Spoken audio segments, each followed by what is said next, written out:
In this video, we'll explore quadratic functions.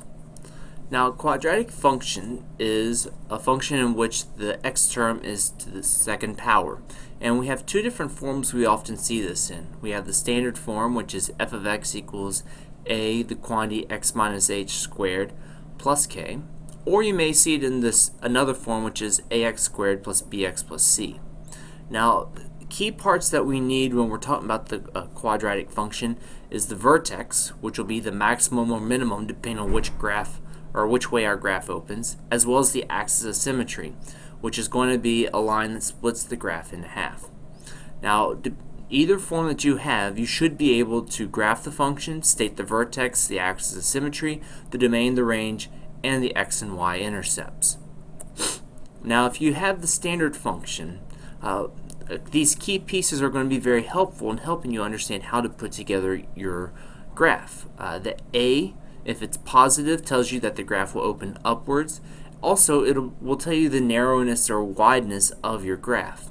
The H, K will give you your vertex, your max or your min point to your graph. And then your axis of symmetry is always x equals the h value, or the x value of it. That's where we're split in half. So let's go through an example and find all those aspects you may need to know. So say you have f of x equals negative quantity x minus 3 squared plus 4. Well, the negative on the outside tells us that our graph will open downward. The vertex will be our h, k, so 3, 4. And then our axis of symmetry is going to be at x equals 3. So I can plot these aspects as I'm going along, and that's probably a good way to think about how do I graph this. Start with the vertex, do my axis of symmetry, and what I know is that for every point I put on the left-hand side, it should be an equal distance to the right-hand side of that axis of symmetry. So let's go through our x-intercepts. So if I plug in 0, I'm then going to solve for x. Well, since that quantity is squared, let's move everything away from it. So I'm going to subtract the 4, and then I'm going to divide both sides by this negative, and then take the square root to get rid of my square. Now just remember, when I take a square root, that gives me plus or minus 2. When I add 3 to both sides, so 3 plus 2 is 5, 3 minus 2 is 1. So that means at 5, 0, and 1, 0, I have my x-intercepts. And if you look, right at this line, 1 is 2 units to the left, 5 is 2 units to the right. So I'm keeping that symmetry in my graph. Now, when I do my y-intercept, I'm going to plug a 0 in for x. This means I end up with 3 squared, or negative 3 squared, which is 9, but that's 9 times negative, so it gives me a negative 9 plus 4, and that ends up at negative 5, which makes sense because I'm going to continue to open downward. So I'll put a point here at 0, negative 5. Now if you look, that's 3 units to the left of my axis. I can put another point 3 units to the right of my axis to keep that symmetry and to help me as I make my curve for my graph. So I still haven't graphed it. I'm using these different points to help me figure out how to put my graph together. Now that I have these points, I can kind of try to trace along what would be the best fitting curve that I could to this and make my parabola.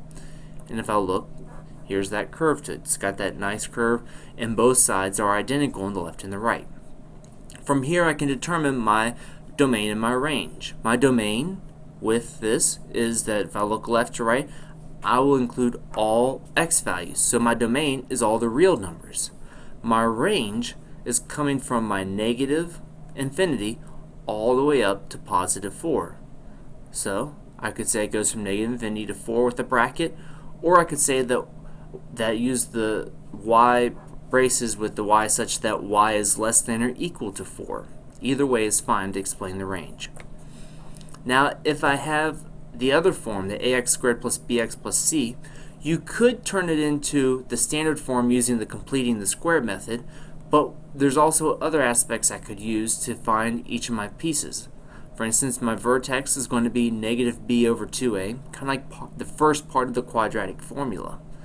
And then I'm going to take my x value, plug it in to my function to find its corresponding y value. Either way is fine if you want to complete the square or just use this very basic expression to help you find the x and the y. So say I had x squared plus 4x plus 1. Well, I know that since my x squared is positive here, that ax is positive, it is positive, so it opens upward. Now I can then use my b and my a to find my vertex. So I plug in negative b, so negative 4 over 2 times 1, and that gives me negative 2. Now what I'm going to do is I'm going to substitute my negative 2 into x and solve. So negative 2 squared plus 4 times negative 2 plus 1, that gives me 4 minus 8 plus 1, which is negative 3. So my vertex is negative 2, negative 3. That means also that my axis of symmetry is going to be the same as the x value for my vertex. So I plot my point for the vertex, and then I draw my axis of symmetry at negative 2. And you can see that's nice because I know as I do this, everything has to be equally distant from my axis of symmetry on both sides. So now I'm going to find my x and y intercepts. So the x-intercept, I'm plugging in 0. And from here, the easiest thing to do, because this is not going to factor easily, is I would actually go about using the quadratic formula. So negative b plus or minus the square root of b squared minus 4ac all over 2a. I simplify this, I would end up with the square root of 12 inside the radical. So that simplifies to 2 the square root of 3. And since I need to plot it, I'm going to change them to decimal values. And I would end up with approximately negative 27 hundredths and negative 3 and 73 hundredths. I'll plot those 2 points. And then what I do for my y-intercept, I plug in a 0 for x and end up with that it would be 0, 1. Now remember, I plot that point, it's 2 units to the right of my axis. I'm going to put 2 units to the left. And I connect with the curves. Now my domain, again, is all real numbers. My range is going from negative 3 to infinity. So I can literally use that, make sure I use the bracket on the negative 3. Now last thing you may be asked to do is to find the equation of a function using the vertex and a point on the graph. We know that the vertex can help us put it into standard form. The only aspect we're not going to know is the a value. Now we'll know whether it's positive or negative, but we won't know if there's an actual value beyond just 1. So say here's our graph, and I have this negative 4, 2 as my vertex, and I've got this other point, negative 5, negative 1. So what I'm going to do is start by putting in standard form what I do know. So I know I have f of x equals a quantity x plus 4 because it's a negative 4 squared, and then plus 2. Now if I plug in my ordered pair into this function, I can solve for a. So negative 1 and negative 5, and for x, y, I simplify. I'm going to end up with negative 1 equals a plus 2. Subtract the 2, and I get that a is negative 3. That means I'm going to plug a negative 3 in here into the equation, and there is the equation for this function in standard form.